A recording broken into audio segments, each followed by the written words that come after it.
The good thing with doing BFD is that there is no age limit. Like you can do it whether you are 40 years, whether you are 50, whether you are 30, whether you are 16, whether you're 18. It has no age limit. And if you have a child, you definitely get kindergarten. It's like support for the child. And you also get housing allowance. You get your insurance is paid. I mean,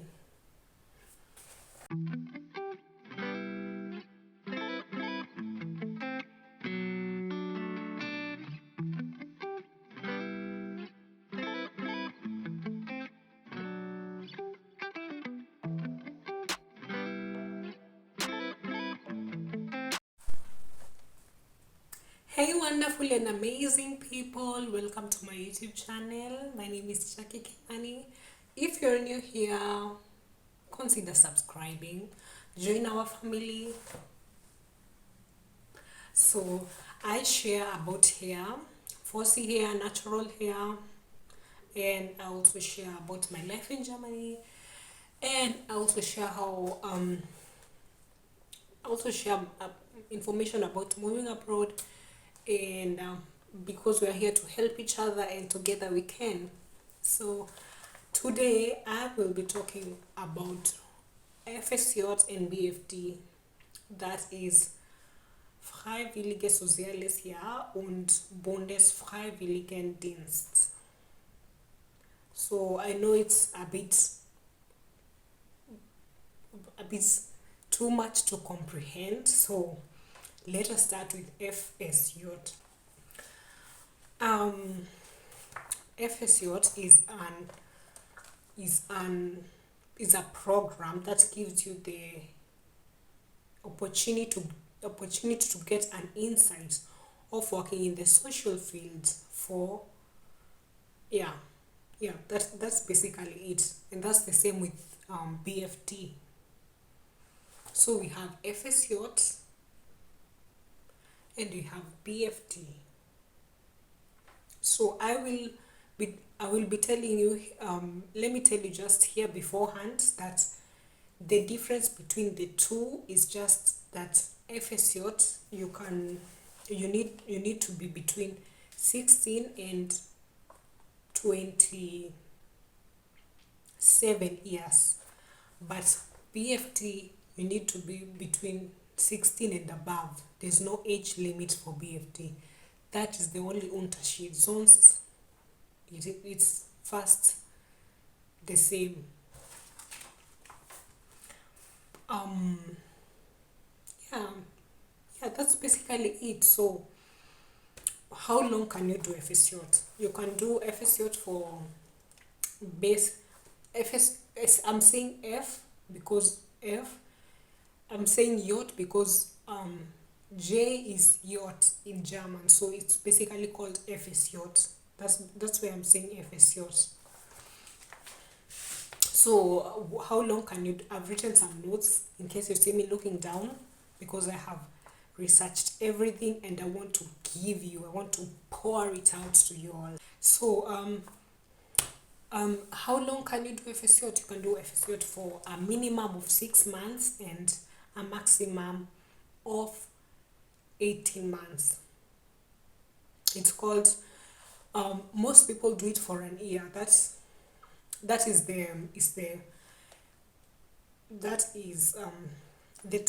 most time frame that most people do it. So even if you get a contract, they mostly write for an year because most people do it for an year, but you get your contract written an year. If you want to extend the 6 months weiter, you can extend. So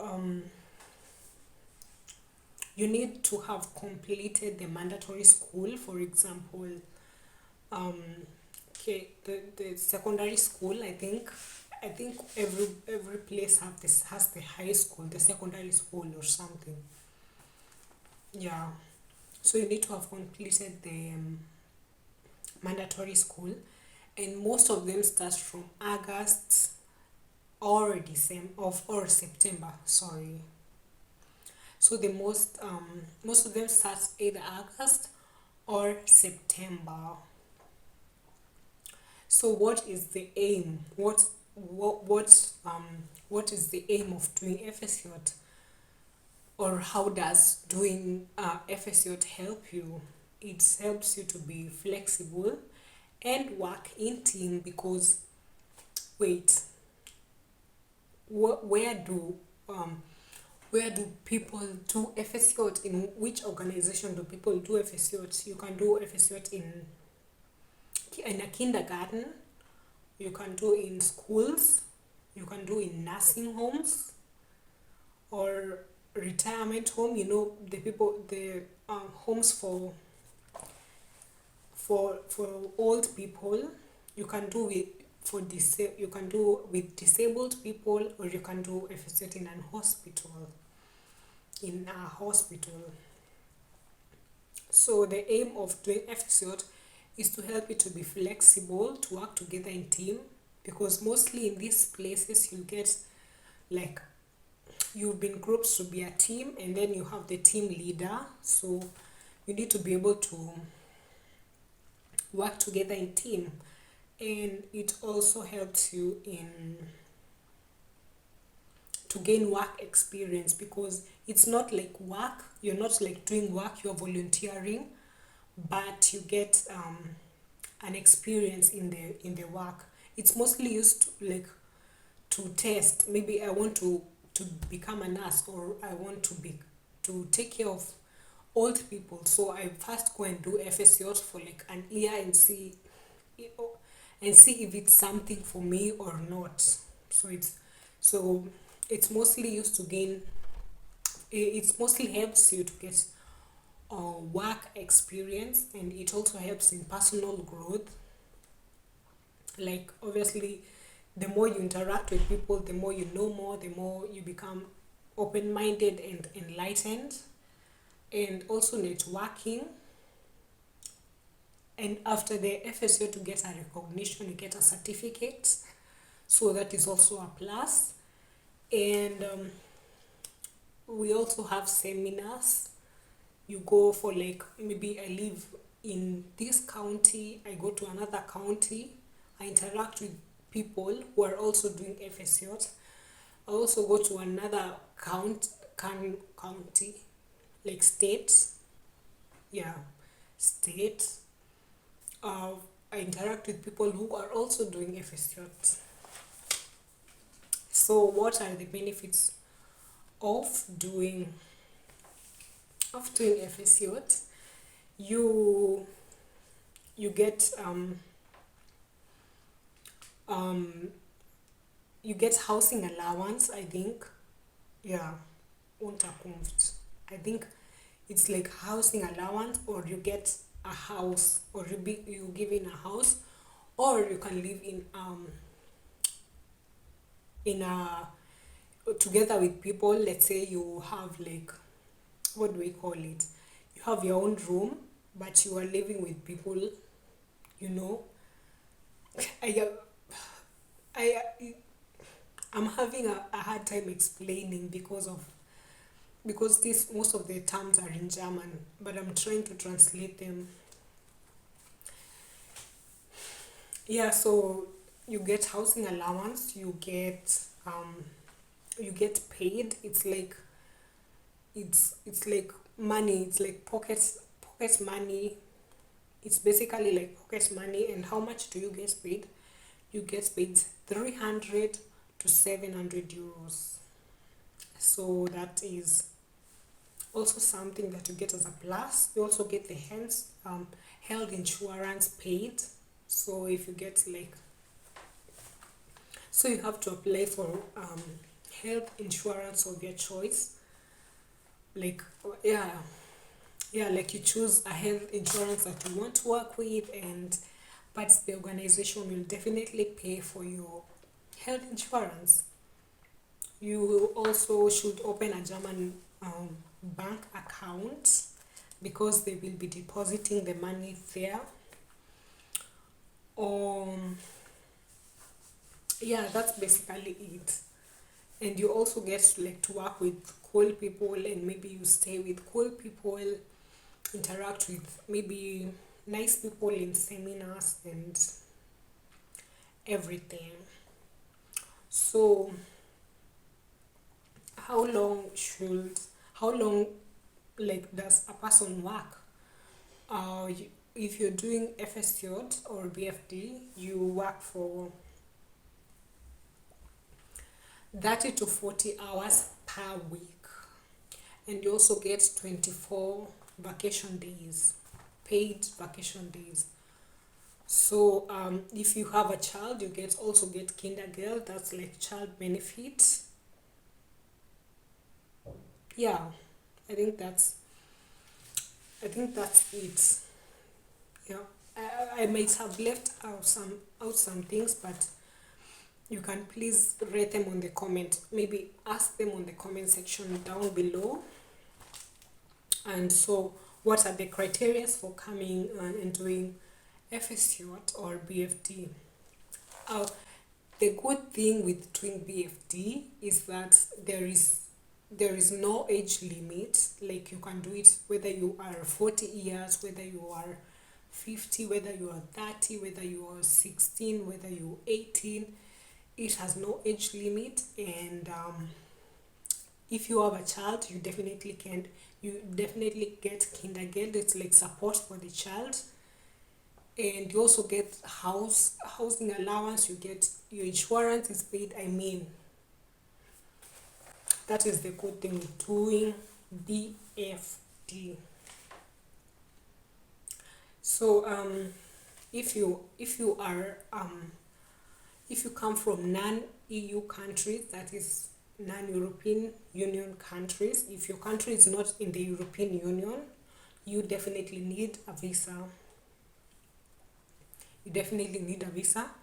You need to have volunteered in your country, because you can't tell me that you're coming to volunteer in Germany and you haven't volunteered in your country. So that is also a requirement. You need to have volunteered in your country. You need to make a CV in German format. I think I'll attach a CV here. It's a tabulated, like a table format, and your pictures to be there. You can just Google a CV in German format. It's called Lebenslauf. You can find it. You need a motivation letter. What actually motivates you to go to volunteer or things like that. You need an application form. That's one you'll get from your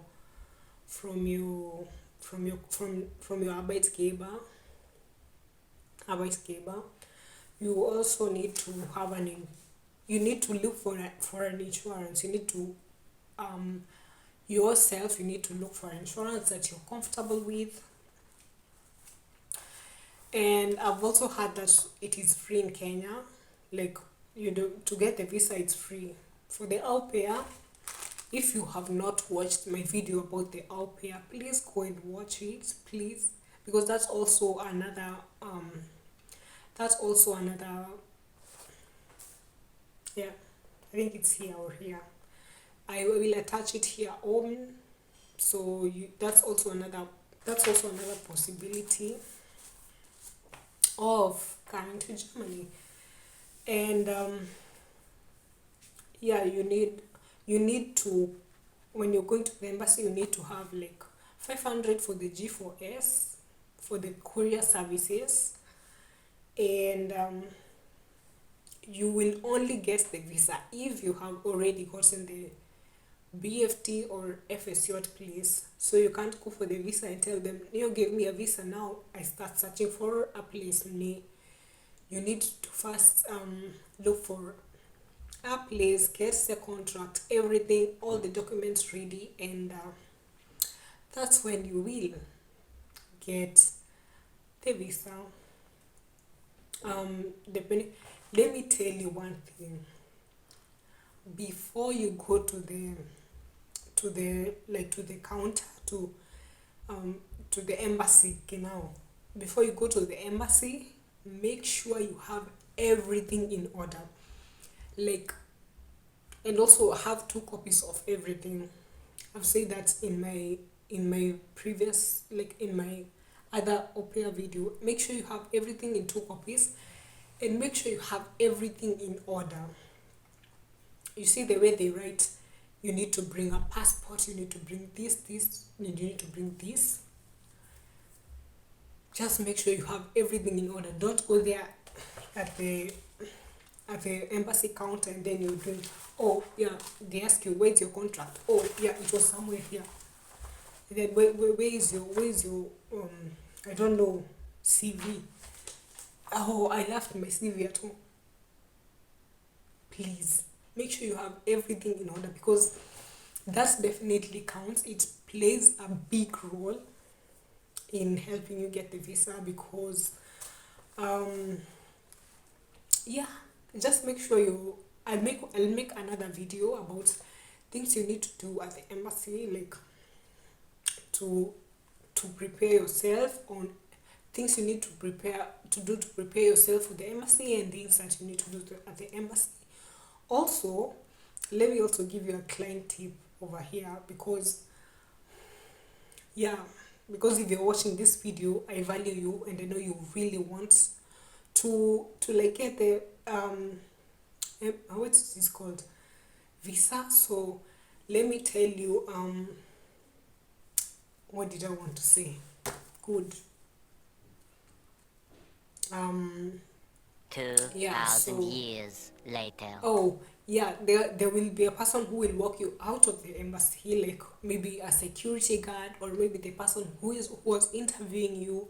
For me, I got walked out by a security personnel, and when they're walking you out, they will ask you some few questions. Yeah, just some few questions. They will be like, oh, and do after you finish your au pair or your FSJ, what do you want to do? Remember what you said at the counter. Yeah, say that. Don't trip and say, oh, I want to stay there and I want to. Okay. Yeah, my hair is out, guys. I think we'll have to deal with it like that. So remember what you said at the counter, and yeah, don't confuse yourself. Don't start giving the security personnel this story, and then you give at the counter this story, and then you're writing your motivational letter is another story. It will look a bit fishy. So make sure you have everything in order. Like, make sure you have your story in order. Yeah. So yeah, that's just it. And what can you do after you FSJ or BFD? You can start learning. You can start you can enter a university, or you can start a business. But most of the people, they start the yeah, you can further your education, and you can do house building. Maybe let's say you are doing FSJ in a Krankenhaus, in a hospital. Let me give you a German word for today. Krankenhaus means hospital. Yeah, that's a German word for today. So if you're working in a hospital, and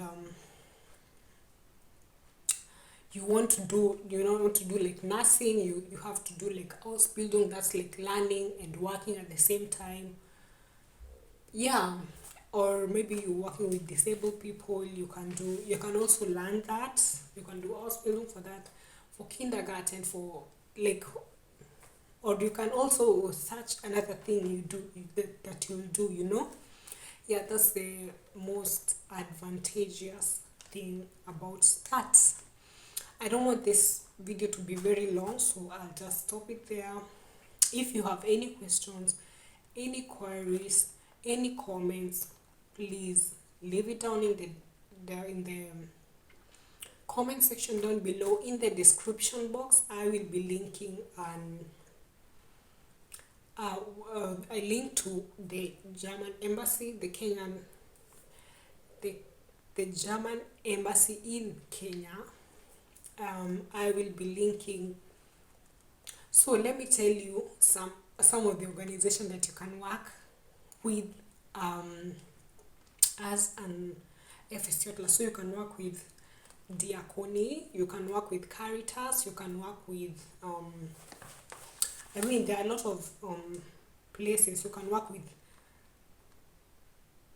DRK, you can work with the Paritatis, you can work with uh FAO. I just link them down below so that you can maybe try your luck, and yeah, if it's yours you will get it. And if you're already in Germany, maybe you are wanting to extend your stay after au pair, I will also link. It's just the same, it's the link is just the same. Yeah. So guys, if you like this video, please give it a big thumbs up. Please give it a big thumbs up. Have you given it a big thumbs up? Thank you.